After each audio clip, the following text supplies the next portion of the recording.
என் தங்கமே, நீ நீண்ட நாட்களாக மனதிற்குள் சுமந்து கொண்டிருக்கும் கேள்விகளுக்கு இன்று பதில் கிடைக்கப் போகிறது. மற்றவர்கள் உங்களை புரிந்து கொள்ளாவிட்டாலும், உன் முயற்சிகளை மதிக்காவிட்டாலும், முருகன் உன் அருகிலேயே இருக்கிறார். நீ அனுபவிக்கும் அழுத்தம் உன்னை அழிக்க அல்ல, உன்னை ஒரு சிறந்த மனிதராக மாற்றவே கொடுக்கப்பட்டுள்ளது. ஒரு சிறிய கதவு அடைக்கப்பட்டால் வருந்தாதே, உங்களுக்கான பெரிய வாசலை திறக்க இறைவன் காத்திருக்கிறார்.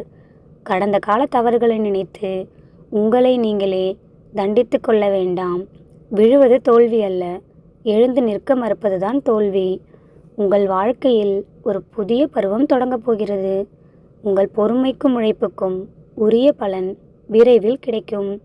எதிர்காலத்தை பற்றிய பயம் வேண்டாம். நீங்கள் சந்திக்கப் போகும் நாட்களை இறைவன் ஏற்கனவே அறிவார்.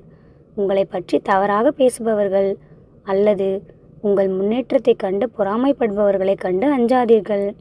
உண்மை உங்கள் பக்கம் இருந்தால் காலம் உங்களுக்காக பேசும். உங்கள் உள்ளுணர்வே இறைவனின் குரல். அந்த அமைதியை கவனிக்க கற்றுக்கொள்ளுங்கள். உங்கள் குடும்பம், வருமானம் மற்றும் பிள்ளைகள் பற்றிய கவலைகள் இறைவனிடம் ஒப்படைக்கப்பட்டுள்ளன. இப்பொழுது இருக்கும் கடன் சுமை மற்றும் நெருக்கடிகள் நிரந்தரமானவை அல்ல, அவை மெதுவாக குறையும். புதிய வேலைவாய்ப்பு அல்லது தொழில் முன்னேற்றம் உங்களை தேடி வரும். அதற்கு தயாராக உங்கள் திறன்களை வளர்த்து கொள்ளுங்கள். வெளிப்புற உலகத்தை மாற்றுவதற்கு முன் உங்கள் மன உலகத்தை மாற்ற கற்றுக்கொள்ளுங்கள்.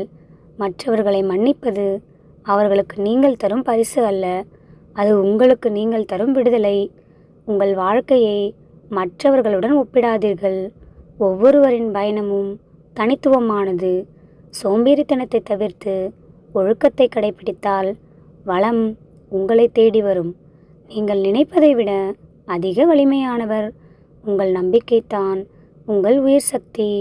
உங்கள் கண்ணீர் மற்றும் பொறுமை வீணாகாது. உங்களுடைய எழுச்சி இப்பொழுது ஆரம்பமாகிறது. நம்பிக்கையோடு இருங்கள், நல்லதே நடக்கும்.